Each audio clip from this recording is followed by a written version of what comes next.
Welcome to the Draft Stack with Kyle Scarlett. I'm here with Jacob and Jordan. What's going on, guys? Not What up, much. guys? Today we're going to talk top 10 guards in this 2025 NBA draft class. Might be a few hot takes in here, uh, but we're going to cover all the bases here and give you some good insight on some of these prospects, some of these guards who I think are pretty dynamic. Jacob, you want to kind of start us off? Yeah, so the first guard that's going to be off the board is probably the guard everyone knows, Dylan Harper. I don't think that Who? there is sorry, Jordan is a VJ guy, and although I do love VJ, there's no other guard in this class like Harper that probably has the poise to be a lead ball handler or a lead guard on a competing team. He's just screams primary ball handler for me. When you look at his game, he just has advanced IQ, advanced footwork. Although he's not the most athletic guy, I think he does a really good job at using his body, leveraging his 6'6" frame, which is pretty big for a guard, to like bump guys and create separation. He draws foul at a really high rate. But one thing that I love about Harper is he is probably one of the best finishing prospects for a guard we have ever seen, and Mhm. probably just for a prospect in general. Like these numbers are just like off the chart. Like I think he was 67% at the rim this year. Hmm. Like Yeah, that's like a big man. that is literally a big man like field goal percentage. It's like Dwight But Powell numbers. Dwight Powell. Um, he's also, I think, like I said, he's not the greatest athlete in the world in my eyes, but he does know how to use his body, and he also just Mhm. is so smart. Like if you watch him on the defensive end, I feel like he's always in the right spot, and he does a great job at making decisions, like timing when he's going to try to pick a pocket or something. But yeah, Harper's an easy eval for me. He's the second best guy in this class. He's probably in a tier of his own for me, right under that flag tier. If we're talking other classes, he probably goes number one last year. I think he Oh yeah, goes for number sure. one. I think he goes number one in 2020 also over Edwards. And then you can really debate if he goes number one in 2022 with Paulo, Chet, and Jabari. Yeah. But then, I mean, this is just one of the best guard prospects we have seen in a while. I think he's leaps and head bounds ahead of Scoot. So I have been the VJ guy all year. Um, this week I finally moved VJ tier down. So I do think that Harper he is in a tier of his own. So I know that you guys are happy about that because you guys have been trying to get me to do that all year. Um, looking at I'm still nervous about his shot, um, but I just have gotten to the point where uh, the red flags for VJ are a little bit more than the red flags for Harper, Hmm. um, and uh, I still think there's a world where VJ is better than Harper in the league, Hmm. but I think that if we're talking about more likely outcomes, I think that it's more likely that Harper will be better in the league. I think he's more likely than anybody else to be the second best player in this class. Um, the worries that I have, so I've got, he was 33% from three on 150 attempts. That's a little worrying. It's also very in line with his dad's numbers, which is interesting if you are someone who thinks that touch is genetic, like with the Currys. So that's an interesting thing to look at. I don't know that I agree that touch is genetic because my dad can shoot and I can't. So um, I'm just going to go with that.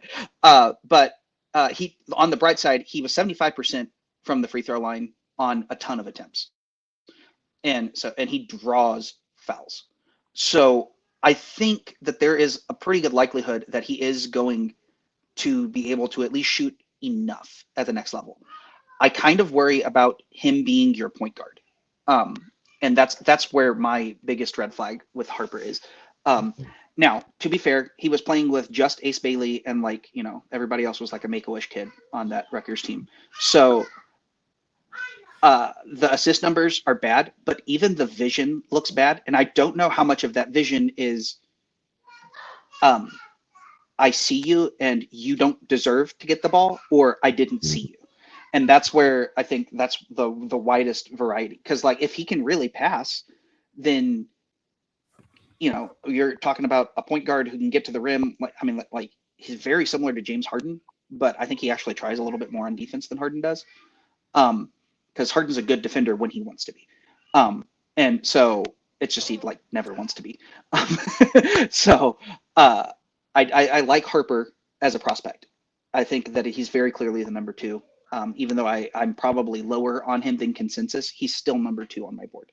So it's just like the amount of can't miss with him, I think, is lower than a lot of people think. And the funny thing is, and I've said this to you guys privately, I've had Dylan and VJ 1A and 1B personally. I've given VJ the edge simply because of defense, and we'll get to him. But I would say from the scoring perspective, Dylan just has there's like a gap in the ability of getting where he wants to go scoring wise. I think his footwork is something that doesn't get talked about as often. I just think impeccable. He really has really good work. I'm intrigued to see what he uses his size for defensively, and maybe it's a little bit different NBA wise than it was on a Rutgers team that just really had kind of a lot of defensive holes. So I'm wondering what that looks like. I'm also wondering how he's going to rely a little bit less on pull-ups. He did have a high usage rate. Obviously, with that team, you're going to. But to me, you were saying James Harden, but I was thinking, and this is maybe just an instinctive thing, playmaking-wise, can he have a fraction of what LaMelo has playmaking-wise? That's so my actual comp for him is actually more of a 2 guard. Because my actual comp for him right now is RJ Barrett. And so because if the jump shot does not come along, I think he's closer to RJ Barrett than he is to, an actual point guard. And so, which is still a very valuable player. I'm very high on RJ Barrett. I know that like some people think that he's absolute trash. Like I really like RJ Barrett, so I'm not meaning that as a diss. I do think that Barrett is probably more of an explosive, like power dunker, and he's more of a finesse finisher. 100%. But I don't like comping people because like the obvious comp that people have been using all year is SGA. I don't like doing. I don't like that either. Well, I also don't like choosing. Like SGA at this point is a top 100 player all time, or at least really close to that. I don't like doing that for my comps. I have done it for Cooper Flag, but like he's that good of a prospect. And Victor Wembanyama, I think, are the only 2 people that I've ever used a top 100 player as their comp. So, and SGA is also just so much longer than Dylan Harper is, and he just uses. He's also in better shape, in my opinion. 100%. Like he's more agile, I think. Also, even though, like Kyle said, he has amazing footwork. He's probably one of the best guards we've seen play off of 2 feet in a while now. SGA can contort his body in a different way than Harper can. Better body control is what you're kind of alluding to here. It's also probably because he is slimmer and longer. Like he's more wiry and he knows how to control it better. He has a lot of bend. He's very flexible, and I don't think that people realize that's why he's so good at getting to the rim is because of how much he can bend his spine and his hips. Yeah, I feel like Harper is kind of like thicker, like as a frame. Yeah, he's more power. Yeah. I saw this comp a while ago. I saw Malcolm Brogdon plus. I thought that was pretty interesting for him.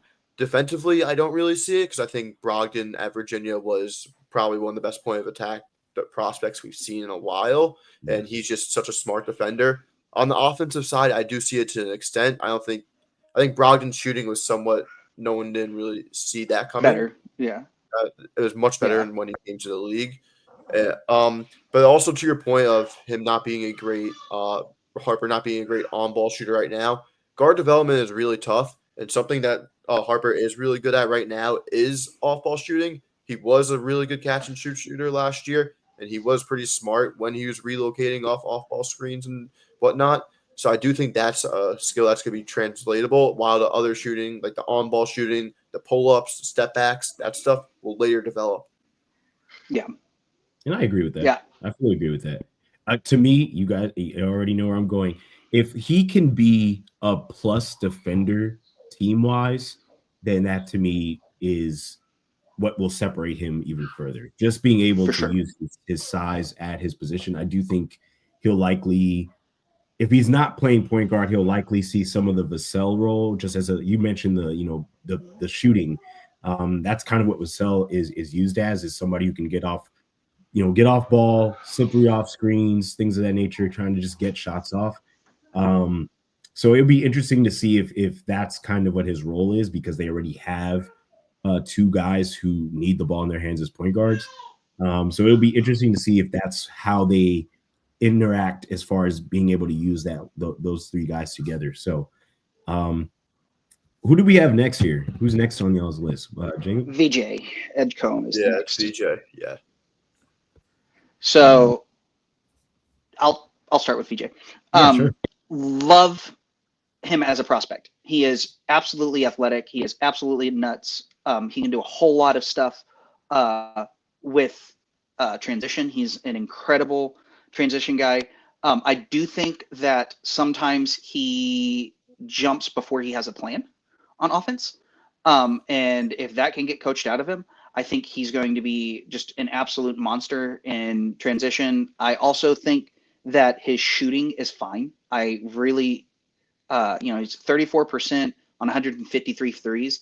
That's actually decent for somebody. And he shot 78% on 142 free throws. Like, he is to me, I think he's going to be a good shooter. I'm not really worried about the jump shot. I'm more worried about his non-dunking finishing than his jumper. And so I think he's an incredible dunker. Like, oh my word. He loves to put people on posters. He's fun.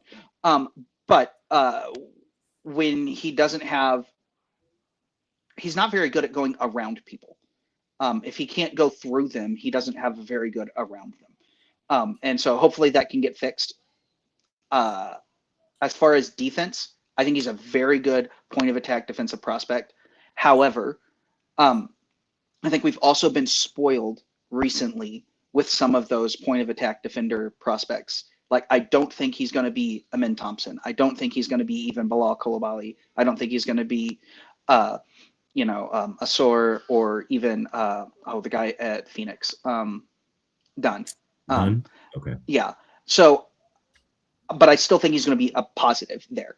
There's a reason that he's getting Victor Oladipo. I'm sorry, that's my northern Nigerian coming out. Sorry, Oladipo.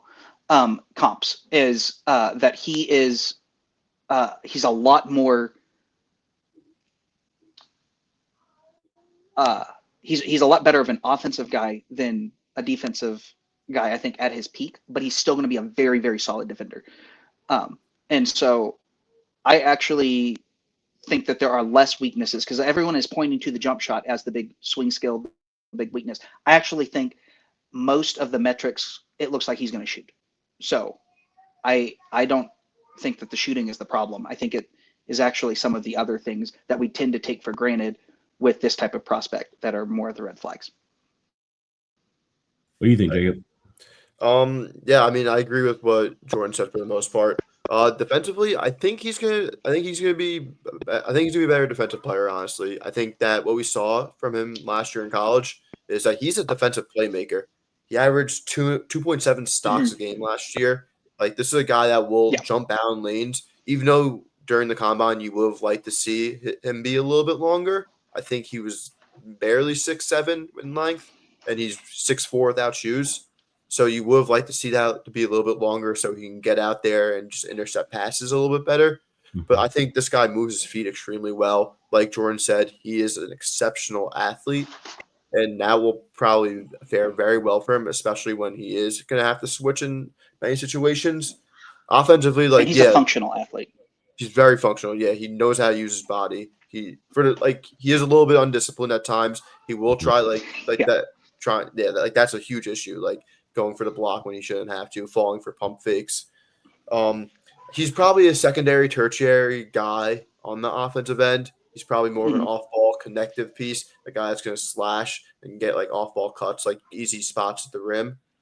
So I'm just a big fan of VJ because like if you're a guy that's that athletic, I feel like you will find your way in the NBA some way or another.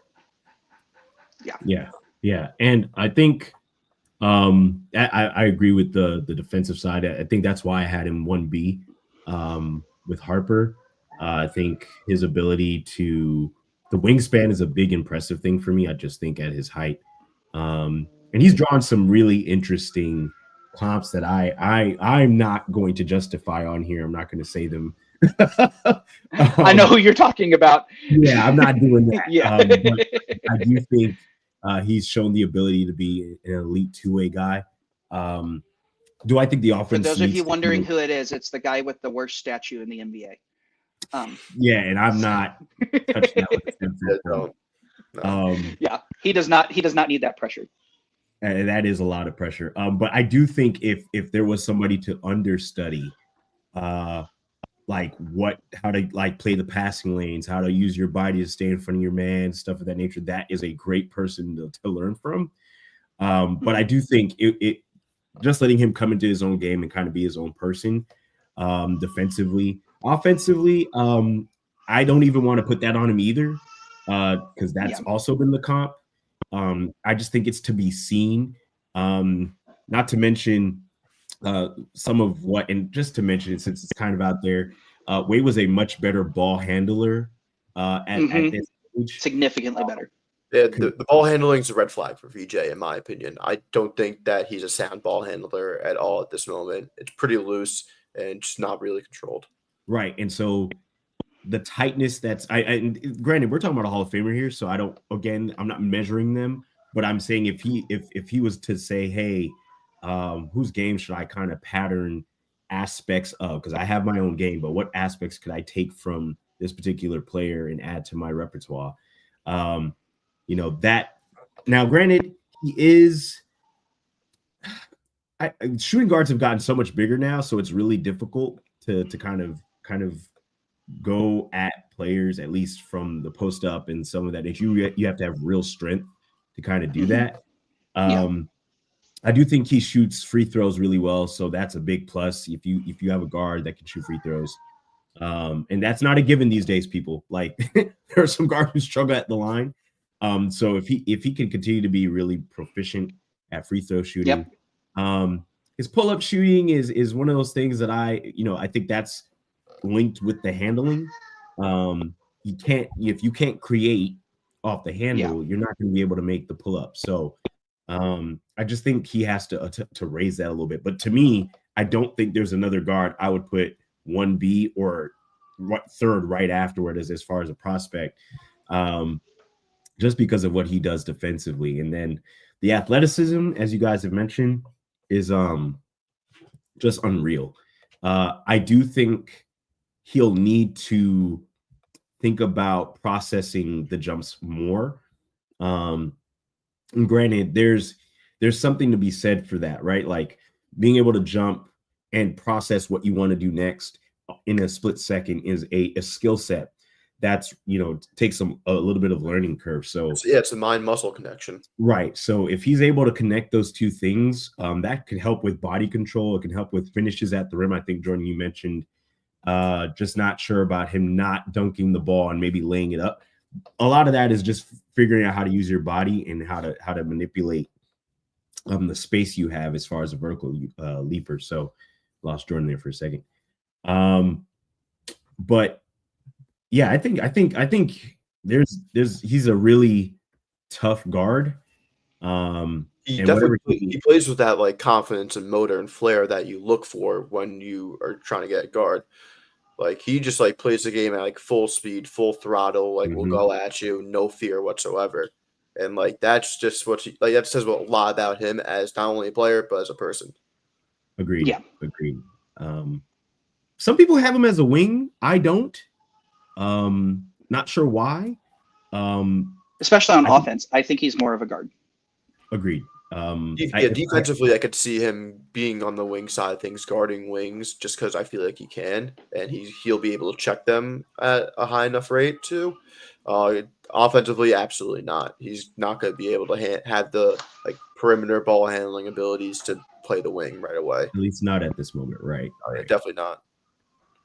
So I think we have Fears next, correct? Yeah. So I think we probably need to make it clear to people that Khan is going to be a wing in our list. Mhm. Mhm. So that's one thing. And then also, I think for me at least, so I view Trey as more of a wing, so he's lower on this list, even though I have him as a higher prospect. And so I think we probably should have just moved Trey over to the wing list. And that Probably. would have made it easier. But so for anyone freaking out that we're doing Fears over Trey and over Khan, that's why. So Yeah, well, and that's a separate line. yes, yes. So Fears. Oh no, I can start off with Fears here. I do think, and I'm sure people are going to be so sick of hearing me say get stronger, but some of these guards have to get stronger. Just the league, Especially him. the transition from college to the league. You learn that some of the guys you're playing against, you think might. I don't know if people realize, but some of these guys are not scrubs because you think they're scrubs. These are NBA basketball players. They're part of an elite amount of guys who get to play in the league. And so especially defensively, some of the ways these guys defend now, you've just got to get stronger to be able to deal with physicality. But I do think he uses his body well. If we're talking about body control, he's one of the most he's most gifted in the ability to use his body, especially at his size. Tends to show the ability to float. That floater is such a difficult shot to get going. I think he uses that pretty well.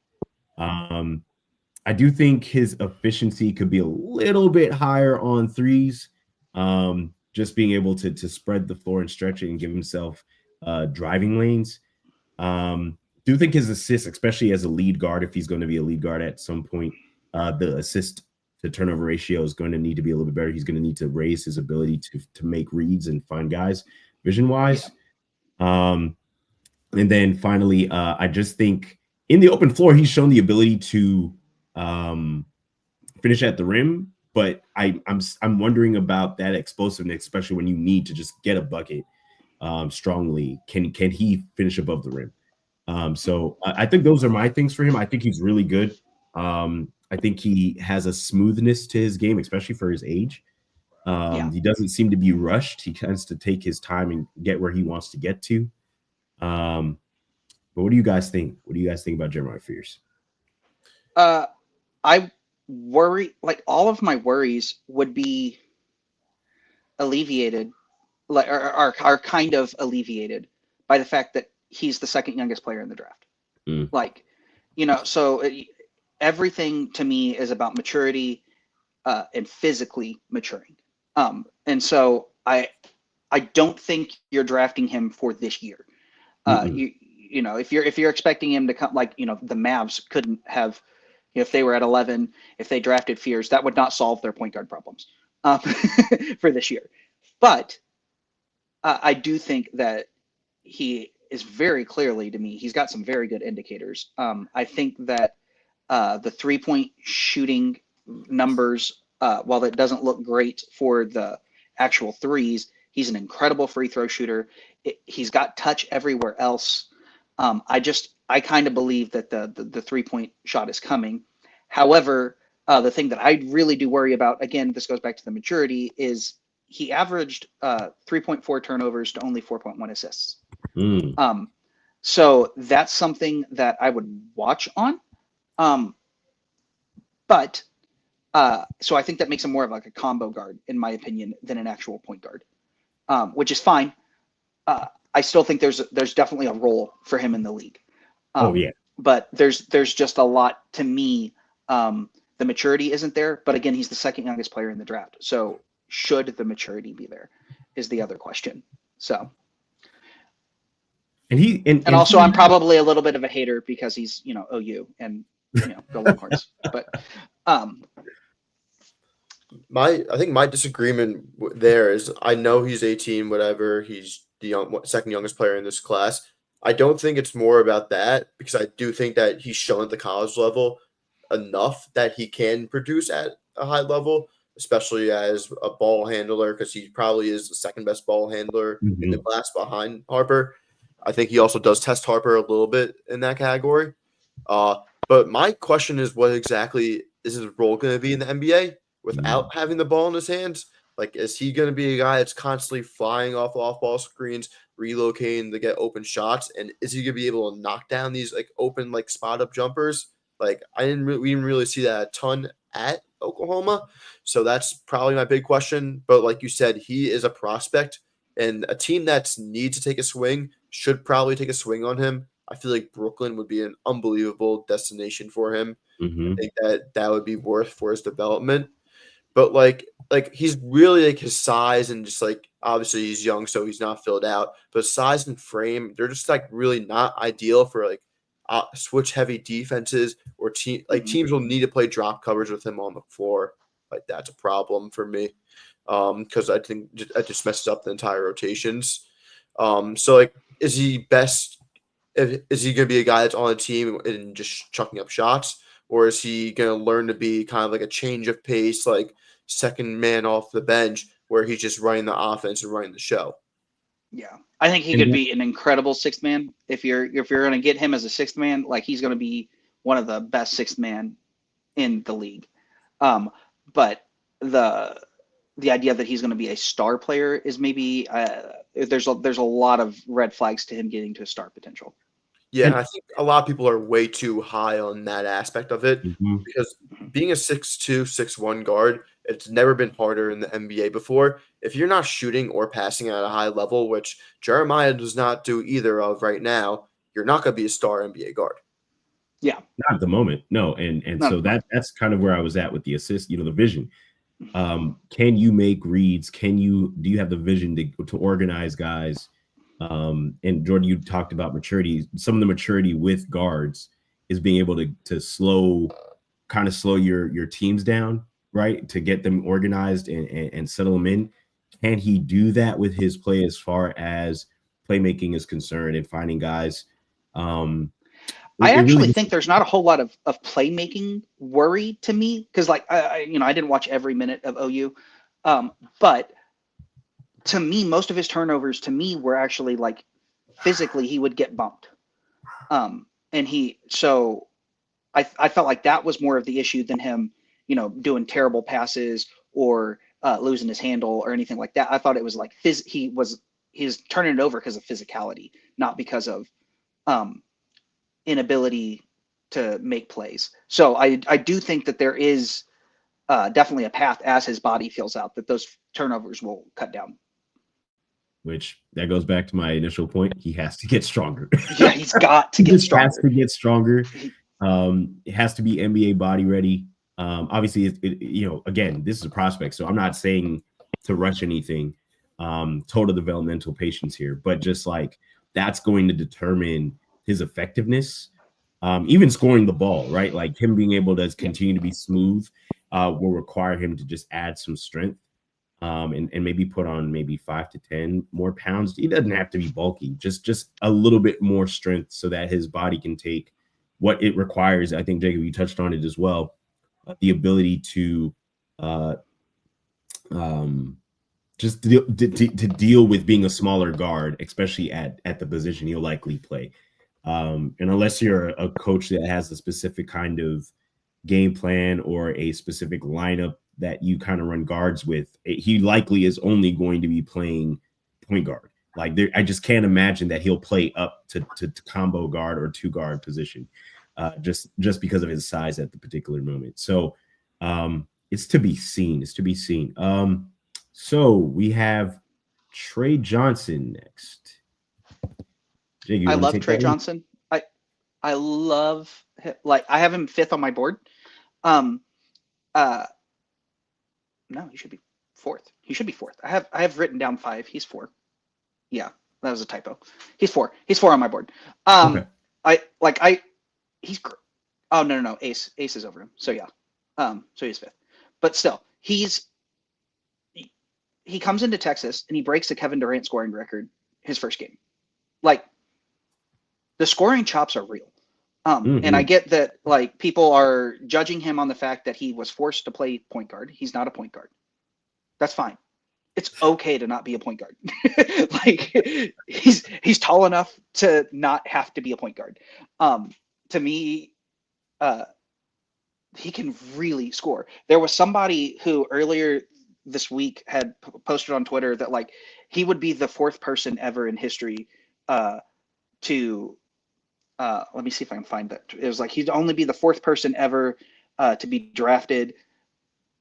I sent it to a friend of mine with that few shots at the rim, but that many. Yeah. So he would be the fifth player in the Bart era since 2008 to be drafted in the first round with less than 100 attempts at the rim, but more than 200 attempts from mid-range and a free throw rate of less than 30%, which sounds terrible, except the other four are SGA, Jalen Williams, CJ McCollum, and Otto Porter. Like, that's pretty good company to be with. So, like, I'd take those other four, you know, like, so, I really like him. I think also as his usage gets scaled down into actually getting to play off ball, I think his efficiency is going to go up, and he's super efficient.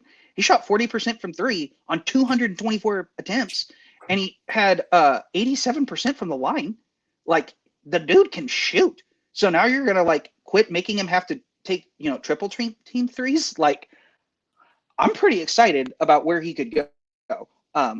So I really like Trey. I mean, it's easy to love him just because he is such a polished scorer. Like, I don't think we've seen many prospects this young be this good of a scorer. Like, shot like being like a walking bucket or just like a microwave scorer gets tossed around a lot, especially for guys who are in the back end in the first round who displayed an ability to score at the college level, but not efficiently or like at that rate. But Trey Johnson has, and he is so young. So I really have confidence in him being an NBA level scorer and probably averaging at least 15 points a game at some point in his career. The questions are, what else is he going to do outside of that? Which is why my worst nightmare is he gets the Charlotte Hornets get enamored with his game, and he gets drafted to the depth hell of Charlotte, and he's kind of stuck in this NBA. It's a terrible fit. But yeah, I mean, he's not a great playmaker. I think that shot choice really does need to tighten up. But again, this is a guy that was being used a ton at Texas. So his shot choices weren't always going to be the best. He also tested so well at the combine. Like, he was probably the big winner at the combine this year. Oh, yeah. All everyone could talk about was how well he tested athletically. Someone mentioned, I forget who, during the star drill, he had like an all-time time, which is incredible. And then also, I think he just does have noticeable lapses in his defensive game at times. But you're not drafting him for his defense. You're drafting him to get you a bucket. But I also think his defense is actually better than, like, Cam Thomas is the same archetype. Oh no, yeah, he's a better defender. He's a better defender than Like when I say lapses, I mean like there's gonna be a play like, oh, he was really sleeping on that play, or he should have probably closed out a little bit harder than that. But those are little things that can get that fixed in time when you're playing in a faster NBA setting with more reps. Agreed. And I also think the same thing with his playmaking. Like, again, he's not a black hole, but he's just not a point guard. And that's fine. Yeah. It's fine to not be a point guard. It's not fine to be a black hole. And he's not a black hole, in my opinion. I think his shot creation is something that I think I'm high on, just his ability to get shots off. I do think he'll need to work on creating more separation to get those shots off NBA wise. I think his true shooting was close to 55%, and I could be terribly wrong about that. I think the stats say that that's probably close to where he was at true shooting wise or as a whole. Usage rate was pretty interesting at Texas. Funny enough, it wasn't over 30% from what I've read. Yeah, it was 29 or 27. I have that one written down. I'm looking for the true shooting. If he can, I think the thing is you're drafting him if he can remain between 36 and 39% shooting from three, then you take him, right? Like that's what you want out of here. There have 55.7 true shooting. Excellent, Kyle. And so one of the things that I think I'm only a little bit concerned about, and Jacob and Jordan, you guys touched on some things that are just tweaks that can work in improving him. The league has made such a big deal, or at least pundits have made a big deal about guys being one-dimensional players, right? Like just not having the ability to impact on the other end. And you're not, listen, to me, as a disclaimer, I just don't think every prospect you draft is going to be a two-way guy. That's just not realistic. That's not Right. Some guys' skill sets just don't fit that. Sometimes they don't have the body for it.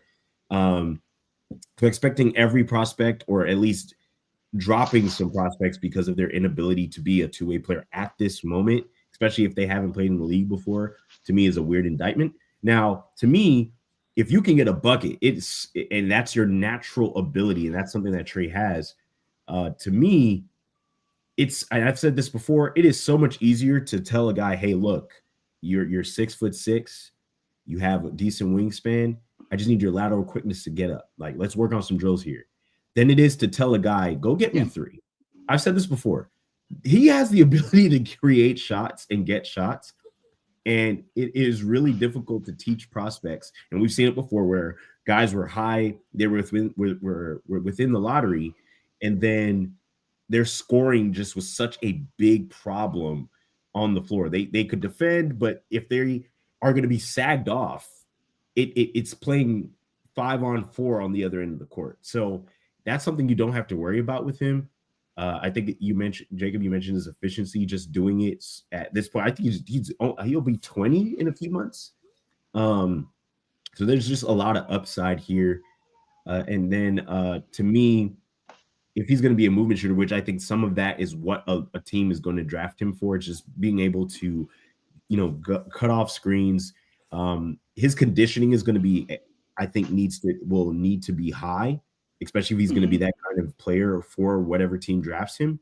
Just being able to run and move without the ball. And I don't think he'll have to do it all the time, because I think wherever he ends up drafted, we'll figure out what that scheme looks like for him.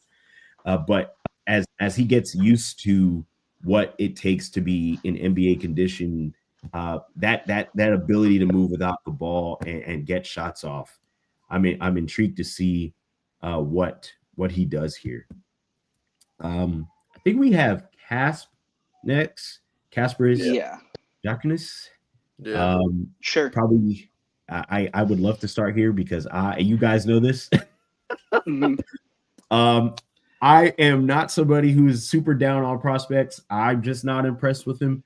Do think he's a good player as far as what he's there for. My biggest problems with him, and not to start on the negative, but my biggest problems with him is the turnover side of it. Just not clean enough ball handling and clean enough just control with the ball that makes me feel like he should be playing point guard. I think maybe two, but point guard to me scares me at this particular moment. If he changes and his ball handling increases, he's got better ball security, then I'm less concerned. To me, also, I think one of the biggest problems is his inability to blow past defenders. He's a good player, but he cannot beat his guy off the dribble. And that, to me, is going to be a problem league-wise. Defense is getting better because offenses are getting better.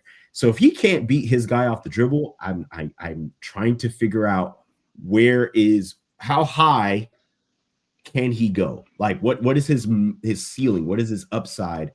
And so for me, there's that. And then the 3-point shooting is shaky. I think it's around 32, 30. 31. Yeah, it's 31.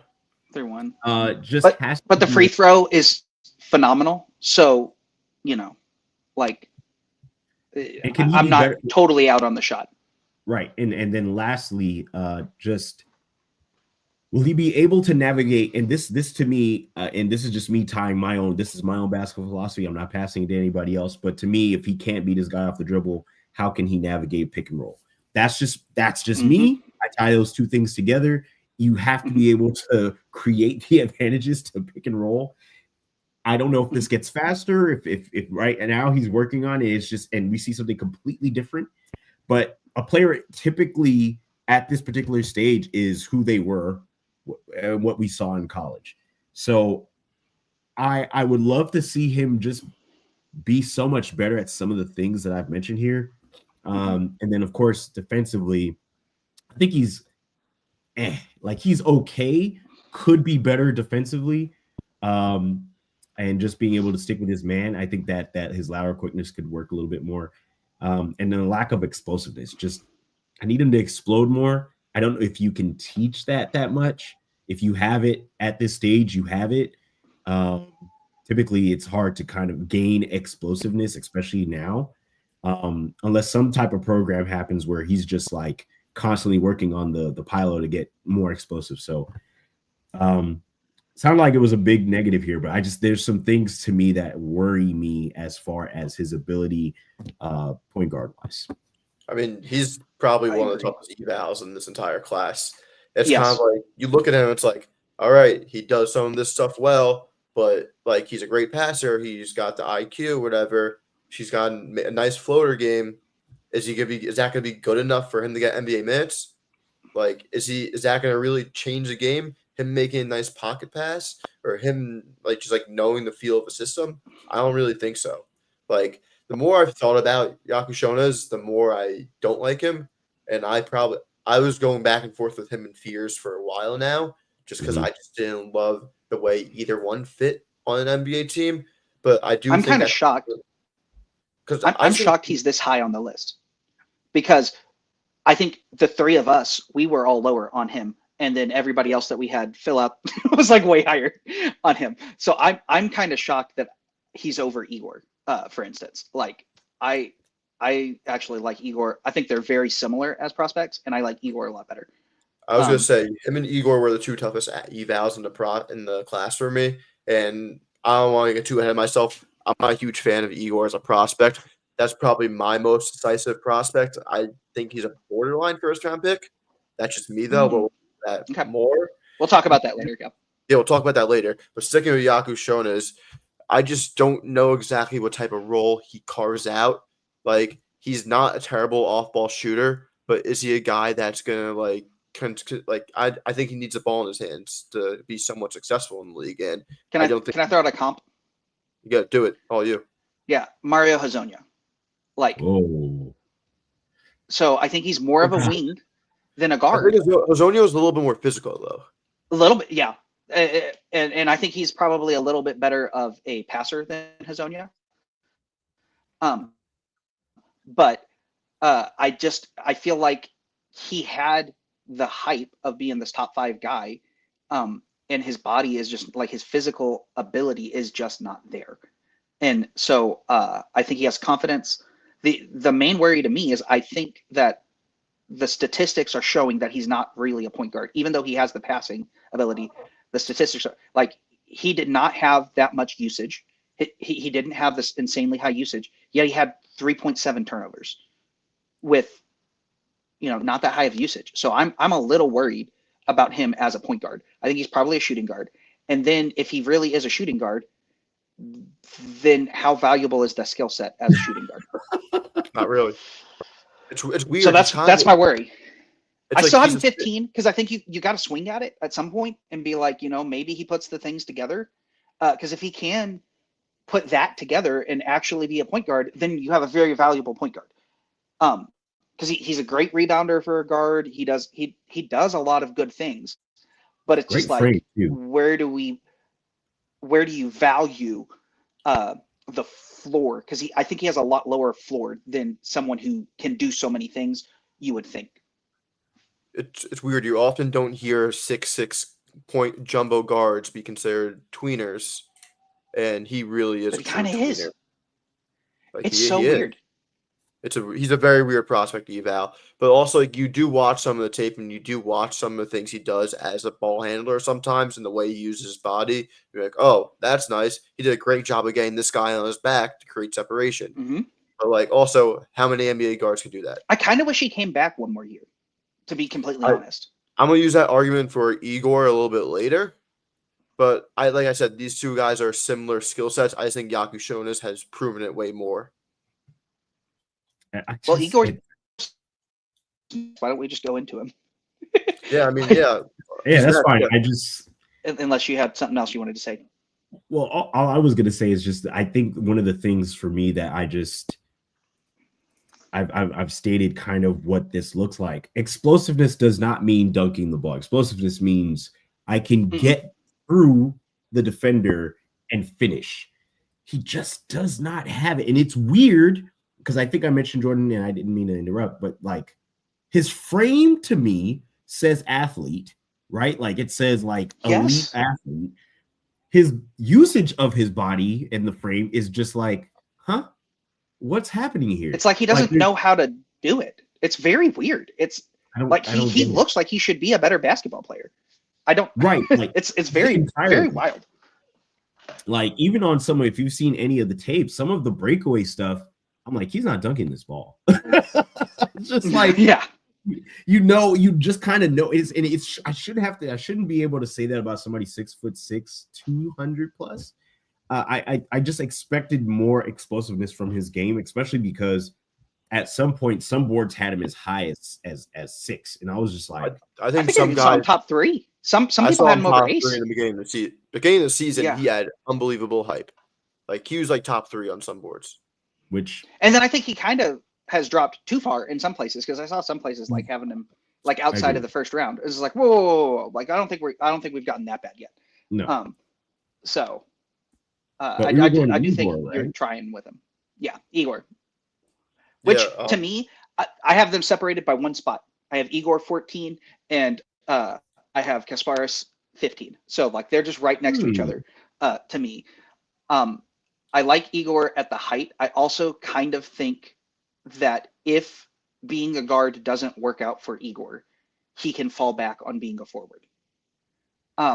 Strictly 3. You have to try it. Yeah, strictly a 3. I don't think he can be a 4. But I do think that you have to try him at guard. You're doing yourself a disservice because if he figures out the handle is the main thing to me. If he figures out the handle, then he's a 6'9" point guard who can he's the best passer in the draft. But the problem is the handle makes the passing less functional. Because he can't get to the passing because he's struggling with the handle. But I just think there's so many things with him where if he can unlock that handle, because even the shooting looked bad, but he's worked on his shot since like when you were watching his shot at the combine, it looks pretty nice now. So I do think that he's fixed some of his jump shot. So I'm not necessarily believing it as much as the guys who there are actual statistical, backing for them being good shooters. But there's a chance that he might have fixed that shot a little bit. Very low free throw rate, which again I think comes to the handle. He just doesn't. He can't get to his spots yet. And if he can figure that out, he's going to be a nasty prospect if he can figure out the handle. He is for me, he is way too theoretical for me to be high on him. That's my entire thing. I fully believe he's a gifted playmaker and is probably one of the best playmaking talents in this class. But we see it with his court vision, we see it with the variety of passes he makes. The way he controls his body on these passes sometimes. Like I see his hang time, I'm like, whoa, like not a lot of guys can do that at 6'8". You want to ask him, have you thought about passing to the floor? Like, or something. Right. Like it's like the hand-eye coordination is there. Like, why is the handle not working? Right. Like he does display the ability to understand the spacing and timing of other guys off ball. Yeah. But then after that, everything is just lit up with him. And a lot of the hype people would get from him are watching these no context, like pro workouts where he is knocking down these open shots. But it's like NBA game is way more physical, way faster, and a guy's going to be in your face. He didn't do it at college, so is he going to do that in the NBA? I think he needs minimum 3 years of real development to actually be an NBA piece because he really just struggled with the physicality of college basketball. And if you're struggling with the physicality of college basketball, the NBA is going to be a whole different monster. Like it's going to be the one advantage for him with developing him is he is the kind of prospect that I think you send down to the G League and that's what he needs.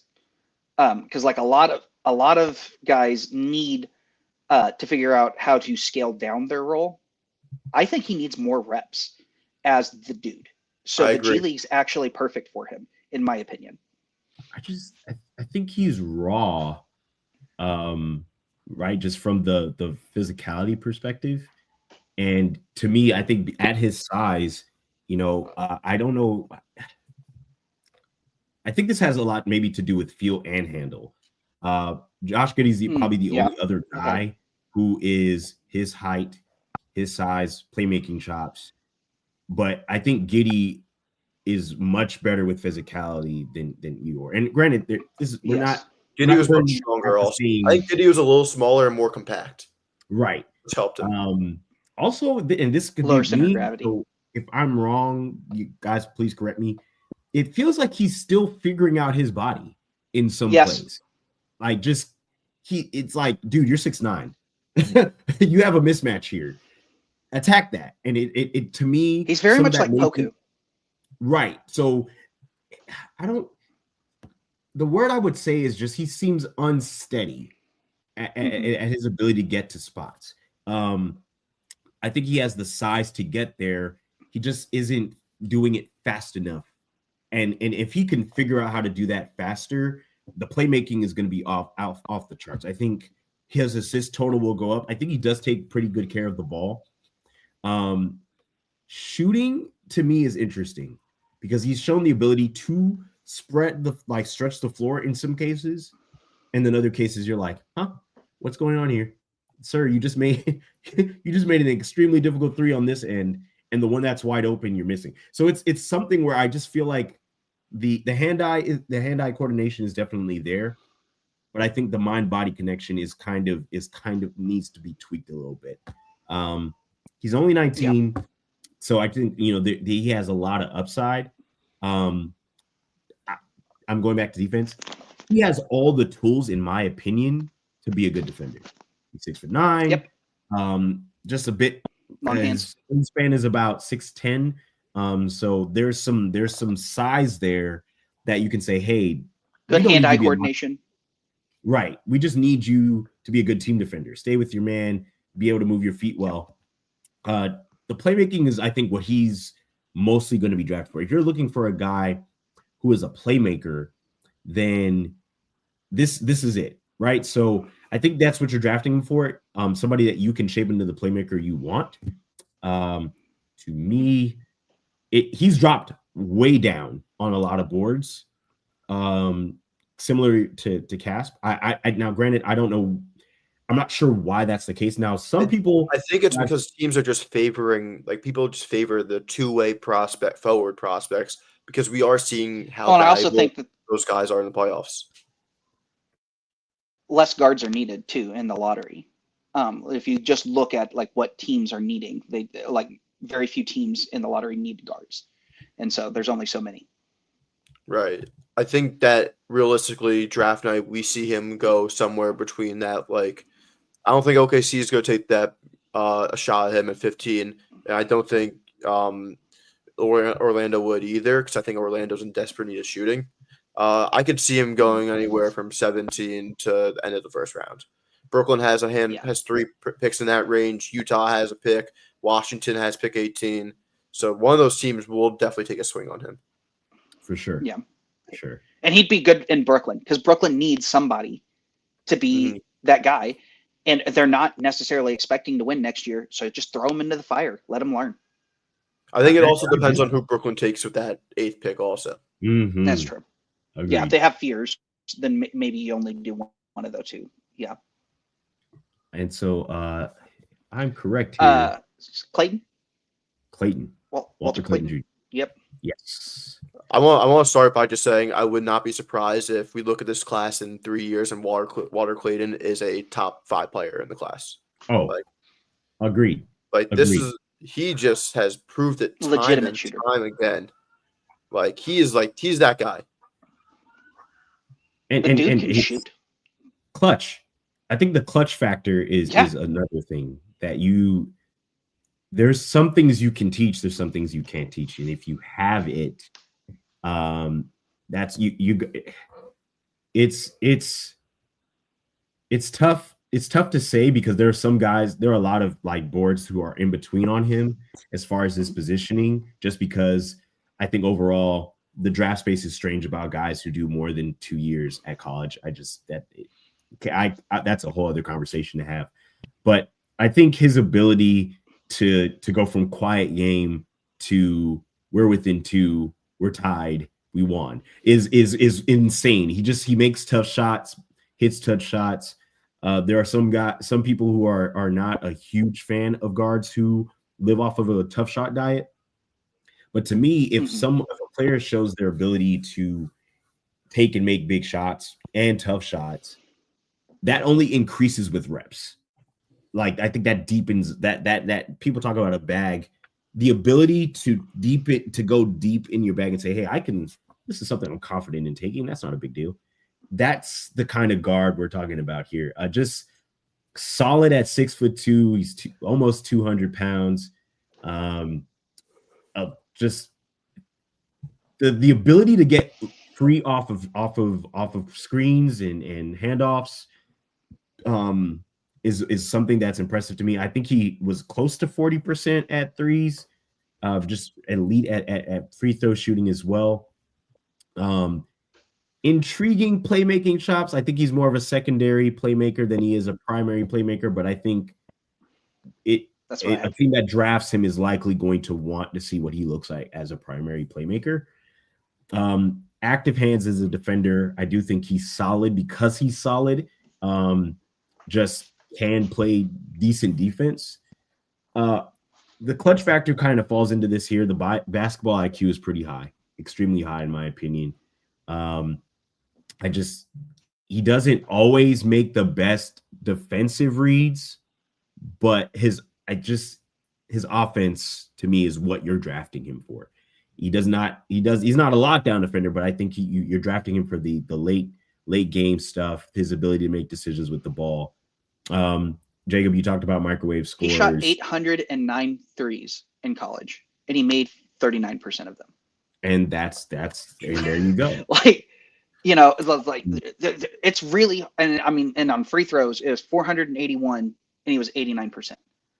The dude can shoot. There are no questions about his shooting. Now, there are questions about some of the other aspects of his game, but I think he does just enough in the other areas for me to be comfortable with him in the late first. I agree with that. That's just where I'm at. Like, we'll get to another short guard who is a shooter later on, who I don't buy some of the other areas of his game as much. And we'll get to that in a little bit. Like, I think you can only, in my opinion, you only make a bet on one of Clayton or Jace Richardson, and I lean Clayton over Jace. So that's where I'm at. I'm the same way. I would, if I'm Houston at 10, I'm looking at Clayton 100%. Well, I don't know about in the lottery, but I'm being serious here. I think you really look at him in 10 because you look at Van Fleet. He's on that contract year. I know you have Reed Shepard waiting for his moment, but he hasn't really showed it yet. Clayton's a guy that I think in his rookie year, it's like, all right, get out there, make a good decision, and get a tough bucket for us while our other guys are resting. And with guys like Sengun and Thompson who have proven themselves as playmakers, then I think that takes a lot of pressure off of him to create for other guys. That's true. And then he can kind of just do his thing off of these like floppy staggered screens and just like run around like a madman with that fast trigger and just hit shots. I really love that. And with everybody else, he just has to defend just enough there. Exactly. So You've I got think all the that other pieces to. If you're Houston, you seriously look at that.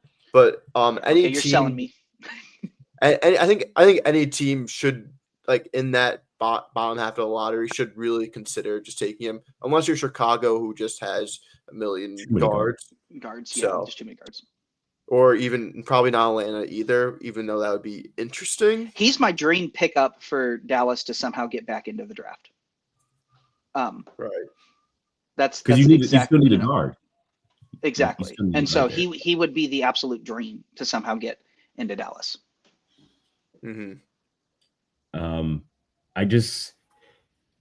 I hope his defense, because I think he has the size for it. I think just defensively he can be a little bit better. There are going to be dampers, and I think there are quite a few people who are scouting him that are damp because of his age. Again, I'm probably an outlier as far as this is concerned. If a player is NBA ready, age doesn't matter to me as much. If I thought he should have come out last year, and he got better. If you can produce, then the curve isn't that, like, it doesn't drop. To me, it goes up. Like you've played against college guys, and now you're going to be able to dedicate all of your time to being a better pro. How does this not work out for this particular prospect? So to me, it just really depends on what this guy looked like coming out of college. With Clayton, I just, national champion. I just don't think he's going to be a bad guard wherever he ends up. I think he just makes really good decisions. And to me, there is a difference between being an older prospect who is like a guy like Nee Clifford, who isn't that battle tested. But if you look at Clayton's been through March Madness, every game in March Madness this year, for the most part, was down to the nail. That Maryland game, not the Maryland game, the UConn game, my mistake. That Auburn game, and obviously the championship game. I mean, he's just been there before. I think that he's ready for any type of stage. He's also done this for multiple years in a row. Mm-hmm. That's Yes. he was good enough last year to come out and be a second round pick. He came back and he's significantly improved over last year. So just to me, I think that you don't knock the age when he obviously made the right decision. He got so much better. So I don't want to knock the age too much with him. Agreed. 100% agreed. Let's see here. So next we have probably my favorite card in this class, in Nolan Traore. So to me, just a huge fan. His measurements came out recently, and so for me, he's really interesting from the ability to accelerate just off the tape that I've watched. Also, I would say that I've talked about it with Fears. I'm going to talk about it with Nolan here. He's got to put on some strength and some muscle. But overall, dynamic rim finisher, I think he is hovering around 55 to 56%. His three-point shooting is question mark right now. I don't think he's a consistent enough shooter at this particular moment yet. However, it has improved steadily throughout the year as it keeps getting better throughout the year. And in the playoffs, he's 40% from three and he's 100% from the line in the playoffs. So he has steadily throughout the year gotten better at shooting. He is to me one of the top 5 playmakers in this draft class. This is me saying it. I'm not saying this is anyone else's consensus. I think he just has the vision. Pretty good vision. He's almost too willing of a passer. That's actually his problem. Very pass first. He wants to force every pass. And so sometimes he will pass and the path that it's not actually an open pass. And so that's his weakness. Some of that might be with his age, right? He's 18, right? So, for his poise at this stage, I think eventually someone's going to say, hey, look, take this read here next time versus this one. And I think from what I understand, he seems like a really open guy to just sponge. He's in a state of just trying to gather as much information and process it as quick as possible. So to me, I think, his playmaking vision is what you're drafting him for. His defense, I need him to. This is where the physicality and the strength comes. He can't die on screens as much. Just has to be able to fight over a little bit more and maybe communicate a little bit more on that side. His motor, he seems to play with a lot of energy, and he's. I think some of that tapers off a little bit defensively, but I think that with more reps, especially because he's been playing pro, that increases and accelerates his development. I want to say that to me, his ceiling is pretty high. Now, am I going to state what that ceiling is? No, because I'm not going to be quoted on anything crazy. But I will say he has afterwards. I will say he has a high ceiling in the ability, just playmaking wise, motor wise. I think the shooting can be fixed. And then also, I think, furthermore, I think one of the biggest things to me is you mentioned the forcing of passes. The one point I think his assist turnover ratio is pretty good. I've got it right here. But he's going to need to kind of trim that in even further, especially against NBA defensive guards, especially as a playmaker. And that's one of the things that teams like to do right now is if you're especially a pass first playmaking guard, they want to limit those options, those lanes as much as possible. So it's 2.5 turnovers to 5.1 assists for the regular season, but in the playoffs, it's 7 assists to 3.5 turnovers. Like 7 assists a game for an 18-year-old in a European playoffs. That's Luka stuff. That's what it is. And I think that just gets better. What were your thoughts? I'm high on him, as you can obviously see, but it's a mixed bag just because I do question whether or not he'll be able to score off the dribble at an NBA level. I think he's a guy that definitely needs a year or two developing. But like the passing is, I mean, I watched the tape and some of the passing, like the live dribble passes that he's making, are just simply incredible. Like I wrote down, like he does have a variety of like wrap passes that I've seen that I'm like, whoa. And like Jordan, I think you mentioned earlier that sometimes he is he wants to pass too much and forces the difficult passes, but he's made those passes before. Like he's capable of making those passes. Yep. So there is a reason why he's doing that. And I also do think he would be a little bit an NBA kind of scaled down from that regard. He wouldn't be making riskier passes because minutes are so rare in the NBA. I do also question how he'll fare on the defensive end, just because I feel like he'll be probably better just matching up with guards, pressuring them full court, rather than just being like a switch, like half-court defender. Agreed. I think he's going to guard more wings, actually, just based off of his size. I don't think you want him on like De'Aaron Fox or something. Right. Yeah, true. So, but that's actually some of the appeal to me, though, is I think you can hide him defensively in a lot more places. And even who you're hiding him on, like at a certain point, he's going to win that defensive matchup. Like if you can get him on a low enough offensive guy, he's going to win that defensive matchup. And so I actually like it. I kind of view him as like, this is real old. I don't even know if either of you guys are old enough to remember this guy play, but Jalen Rose, back before he was on ESPN, was like, and he was a one-time All-Star in Chicago. Like that hybrid of being guard and wing where you could kind of do both. And depending on what the team needed at that day, I think that's something that he can do. So I'm pretty interested in him as a prospect. So, and I was going to answer this question real quick, because to me, and I've said this, and anybody who's seen me tweet about it, to me, this is the guard at 20. If the Heat are picking now, granted, do I think he drops to 20? No, because somebody's going to go, actually, I like his passing. Let's bring him here.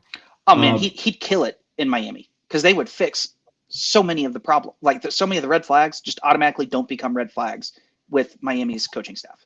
Right, and so he also gets to play like a slower pace. Like it's a really good fit. Yeah, that's a fantastic fit. That's a perfect fit in my opinion. So if he can fall to 20, you fix the point guard problem in the future. This is a future pick. You're picking this for now, where he gets to kind of garner some of his abilities and kind of learn from a lot of players that are going to help him defensively. And then in the future, as he shapes into and gets towards his prime, I think this is just from 18 to 25, there's so much space for him to just get better, and which is why I'm so high on him. So that to me is where this is where the Heat should make the pick as far as guard is concerned. The next guard here, I'm impressed with, but also have questions about, and that's Jace Richardson. Jordan, you want to take this one? Okay, so I have like a whole page on notes on Jace because that's the one that I get the most pushback in like on Twitter or even on my Substack, like the most pushback that I get is having Jace too low. But in the last 25 years, a player 6'3" drafted in the first round but weren't drafted as point guards are Jared McCain, 16 in a very weak draft, Nick Smith Jr. at 27, Bones Highland at 26, Tyrese Maxey at 21, who became a point guard, Zaire Smith at 16, who didn't even finish his rookie contract, Ben McLemore at 7, incredibly disappointing career, CJ McCollum became a point guard, and you could argue was already a point guard, and then kind of shifted over into the 2-guard role because of Dame. Dion Waiters at 3rd pick, bust. Jimmer Fredette, bust at 10. Avery Bradley at 19. Roddy B at 25, bust. Eric Gordon at 7. Jared Bayless, JJ Redick, then both of them at 11. Ben Gordon at 3rd, and then Leandro Barbosa at 28th.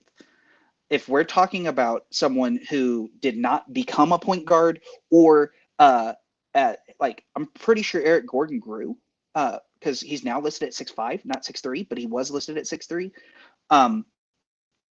So if we're talking about people who didn't either grow or become a point guard, JJ Redick, Ben Gordon, Leandro Barbosa, and Avery Bradley are the only successful ones for first-round picks.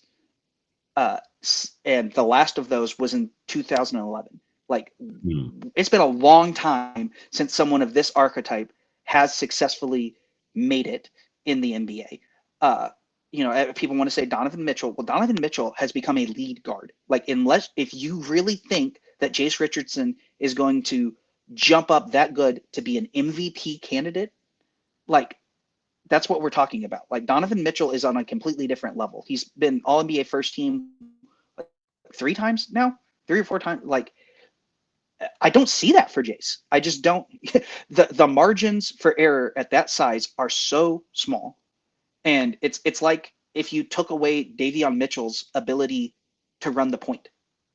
What are we doing here? It starts to be very, very difficult. He's a great shooter. He's okay on assist to turnover ratio, but he is not a point guard. He is not a point guard, and it makes it very difficult if you're not a point guard to be that height in the NBA. And so that's where I'm at. I think he's a 2nd-round prospect. I actually have him lower on the board than we have him here. He's 43rd on my board. I think in the 2nd round, that's when you start to say, okay, I'm risking it. Let's see if that shooting translates to be a bench player, to be a bench guard. But I'm not wanting to draft somebody who I know can't play in the playoffs. I'm not wanting to draft him in the 1st round. So that's where I'm at. I'll let you guys rebuttal. Yeah, no, I agree with a lot of what you said. I think I have him much higher. I probably have him late 20s as compared to 2nd round, just because I think the fact that he is already a high-level shooter, so good off ball, and probably is a natural connective piece, makes him intriguing, and he just does have that natural IQ and knowing where to be on the court. But then again, my big thing again is being 6'2", 6'1". Was it 6 foot without shoes? Mm-hmm. I mean, for me, that's a big no-no, especially when you're a guy that can't really create on his own. He's not going to be a guy like Brunson, who's pretty small, but able to hit you with a barrage of moves, use his body, and finish off 2 feet at the rim. He's just not that type of guy. And then as an off-ball cutter, he's not ultra. And Brunson isn't as blind. Exactly. When a teammate's open, Brunson gets them the ball. Exactly. He's not like Jace. There are so many open teammates in scoring positions that he just does not see. Mm-hmm. Too passive. Mm-hmm. Yeah. At the playmaking, you can't. If you're drafting him, I agree with both of you, because I guess to me, and Jacob, I'll let you finish. If you're drafting him at point guard, then you're like, what can he shoot? Yes, I do think he plays a little bit bigger. I agree. He can shoot. I do think he has shown the ability to get to the rim, especially for now. If we're talking about his size, he has shown the ability to get to the rim. But I don't think you can play him at shooting guard. like it hit the measurements, the physicals kind of shrunk what you can play him as. And there's only a few guys that you can say at a certain height that you would play at shooting guard, and that's just because of their ability to handle the ball. And Jacob, I'll pass it back to you, but I just don't know what do you do here? I'm higher than second round for sure. Now I'll give some positives after this because I don't want to just totally dunk on the guy because there are some positives. No, yeah, in my eyes, it's kind of like if you're taking a guy to be a connective piece, why not take the flyer on the 6'8", 6'9", hyper athletic guy who showed that maybe he can shoot from three, but already has a base frame that is playable in the playoffs. To me, that provides much more value than a 6'1" guy who he is a good shooter, but outside of that, and he is good off ball, he's not really going to provide much. Good free throw shooter for sure. Like I think he shoots free throws well. Confident player. I do think one of the things that I was most excited with is that he does compete through screens, doesn't get blown off, does kind of try to stay with his man as much as possible. He's extremely competitive, and I think that just has to do with just how he's made up. I'm worried that his floor is 3-and-D, maybe. Like I'm not sure what to. And who's he D'ing up? That's the problem. He can only D up one position. That's the problem. And it's really hard. Like every 3-and-D person guards multiple positions.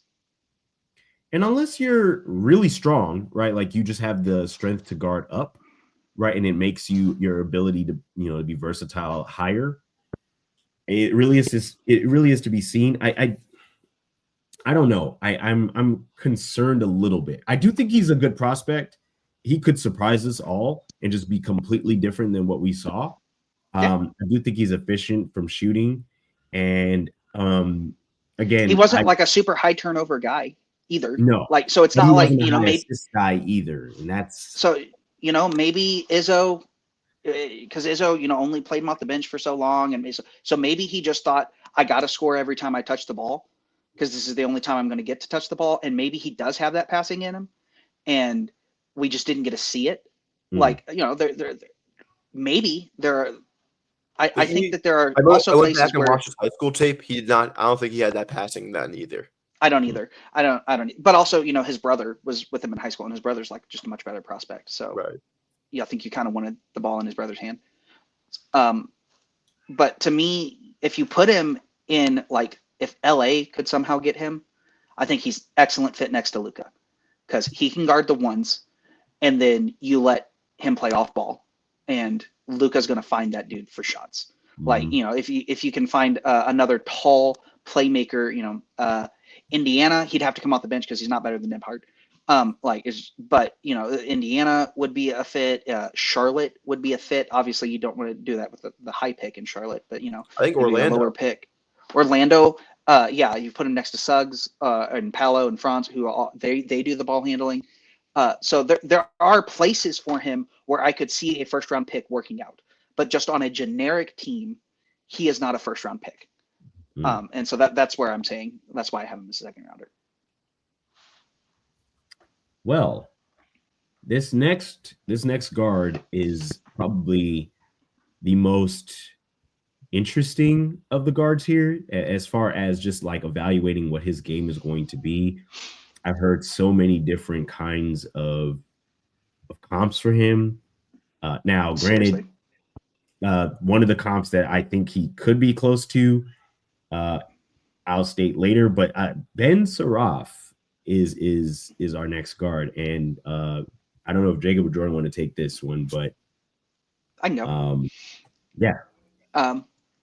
To me, he's the biggest boom or bust potential guy here. Like if everything works out, he's going to be a fantastic player. Because he tries on defense, he does all these different things. He's playing for Ulm in the playoffs. That's a big deal for a kid this young to be playing in the playoffs. That doesn't happen normally in Europe. and it's weird that Ulm has 2 of them. Yes. And so like, and they're both really making it, the 3 shooting is very worrisome. It's not the shooting that worries me. It's the amount of shots. Like he only shot 45 all year. I think we lost Jordan for a lost second. Jordan there for a second. Am I back? Yeah. There you are. All right, great. Okay. So I said the shooting, he only shot 45 threes. That's worrisome. And then he only shot 50 free throws. I really thought he shot more free throws just watching the tape. I'm kind of shocked that he did not draw more fouls because he has a decent handle and he gets into the lane. So I'm a little surprised at how few free throws it is. I didn't expect him to be a high free throw guy, but I'm really shocked at how little he had. But I do think, he shows some instincts on steals. I don't think he's a 0 on defense. I think he's shown pretty decent passing. I don't think he's an actual point guard. I think he's a shooting guard, but he can get other teammates involved. The other fear is that the shooting got worse in the playoffs. He's like the opposite of Trey, or like he started bad and got worse. Traore, started bad and got significantly better as the season goes on. He's the exact opposite. So, yeah, that's all I have on him. So, yeah, the question with him is I think he does a lot of stuff pretty well. I don't think he does anything super well. So if you're not going to excel at one skill, and I don't think he has a micro skill that really just pops off the table, then like it's kind of like, okay, what's really the worth in drafting this guy? Probably you draft him to be a role player, 7th or 8th man off the bench, who can come in, give you good minutes with his IQ, make smart passes. I think the jumper is a little bit awkward. I know he's a lefty. I think he does. I feel like he does something weird with his feet when he kicks back one of his feet when he jumps off the shot. So that's a little wonky to me. He probably just acts as a secondary creator off the bench that will just be making smart passes. He's probably an average athlete as well. Like I don't really see him standing out on that end of the floor.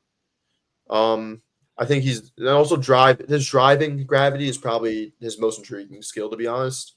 Just his ability to get inside the paint and kind of read the collapses. I think that's probably the best thing he does. But again, I don't think it's well enough for him to carve out a serious NBA role. Now, the funny thing is, I mentioned that he had an interesting comp. And for a lot of people, what his comp has been is Goran Dragic.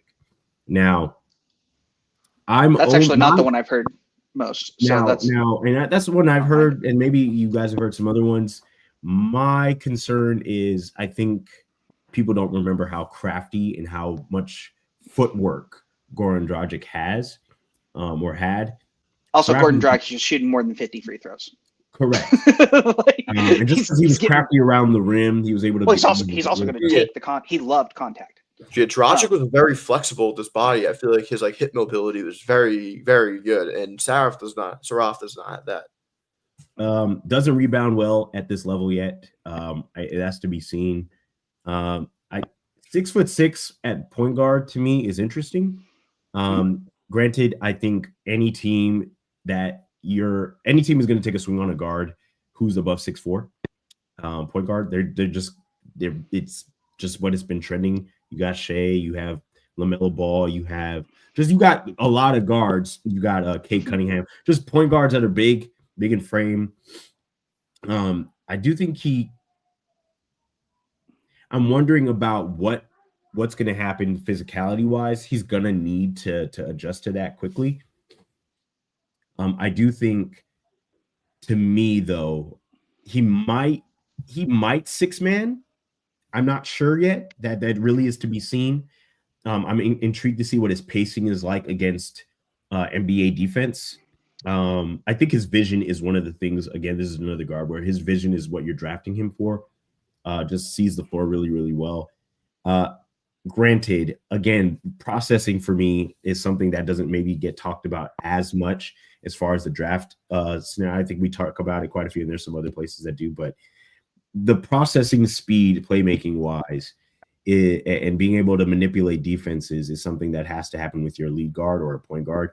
And so if he's able to make those reads fast, and fast doesn't mean rushed and unstable, but fast as in I saw my teammate cutting, I made the play quickly, and I'm able to make the ability to make the pass and make an advantage for that is something that'll have to be seen. So I guess once the playoffs kind of wrap up, where do I see him going? That's really difficult because there are some people who had him at 8 at one point during the year, and I think he's between to me right now he's 10. There's 10 and then as low as 28. That's to me where like that's just kind of why he's been so intriguing to scout for. You don't know exactly where he could end up and what team is going to need his services now. I think he's a draft and stash guy. So I actually think he's probably a second rounder because you're drafting him to keep him over in Europe. And going back to the comps that you said, so the one you see all the time that I just totally vehemently despise is Manu. He's not Manu. No. Wow. Like people I don't know who started that Manu comp, but they should be publicly flogged because people like jumped on that. And so you see it in a lot of different websites that have Manu as his comp. He's not Manu. That is wild. I think to me, he reminds me a lot of Josh Giddey, but with less passing, which is a little worrisome because that's like Giddey's thing is the passing. And so I'm not saying he's a bad passer, but he's just like, he's not Giddey level of vision. I will say this applies to Traore as well. In Europe, the floor is less spread. So I actually think they will have a better time getting assists in the NBA than they did in Europe. Now, that being said, it's harder to score around the rim in the NBA than it is in Europe. So it's much easier to score around the rim in Europe. So I do think that being a struggle for him also is another red flag. So if you can't do it in Europe, I'm not sure you can do it in the NBA. Yeah, I think Saraf is probably the perfect middleman for like the separation of guards in this class. I feel like you have the first 9 guys, then you have Saraf comes in probably end of first round, early second, and then you kind of start talking about Mark Sears, Elijah Martin, Hunter Salas, those type of guys. So I kind of view. So I actually have Salas over him. Oh, Salas really? is the only one in my first round that was not on our top 10. Right. So, but I also have, I have 2 guys out of my top 10. So I actually only have 9 first round guys. So, right. But I really think that Salas is a good. I know he can't shoot very, very well. I know the shooting's very inconsistent, but he does everything else, and I want the everything else. I think you figure out the shooting off the bench. I thought he could have came out last year. I thought he should. He probably should. I think he probably cost himself some money going back. Mm-hmm. Yeah, I agree with that. I definitely agree with that. And because I don't think he's going to be picked in the first round, but I have a first round grade on him. Do you guys? And this is kind of slightly off, but do you guys have Cedric ahead of Cedric Coward? Do you have him ahead of Saraf? Guard-wise? Yes, I do. Okay. Well, but I don't have him as a guard. I have him as a wing. I think from what we saw from Coward this series, more like he uses power more. So I thought of him as like kind of like an off triple power wing. Got it. So I didn't include him in the Google form when making it. I could totally see him how someone sees him as a guard, but I do think in the NBA he'll be playing a wing just because he's how long he is. Yeah. Got it. Yeah. Well, guys, the only other guard that I really think that we probably should have mentioned that didn't get mentioned is Cam Jones from Marquette. And so I do think that we need to give him a little shout out. And I would also say rising up my board is Tyrese Proctor. But we talked about him during our sleepers, so I'm not going to worry about that too much. Right. Yeah. So if you want to know what we thought about Proctor, we already talked about him. So go find the sleepers one. And we also have Drake Powell as a wing as well. Yes. Yeah. Powell's definitely a wing in my eyes. Okay. Well, look, guys, we talked about our top 10 guards in this draft class. For those who showed some interest and stuck around to hear us chat, thanks for hanging out with us. We're going to be working on wings and bigs next, so look out for that. Excited for the wings. This class is filled. This is a great wing class. I love wings, man. They're the best. But They're probably the toughest. They're probably the toughest evaluation because they're all just so close to each other. Mm-hmm. But that should be a fun episode. That should be a lot of debate. But thanks for tuning in to Draft Stack. Catch you later. Peace. Peace.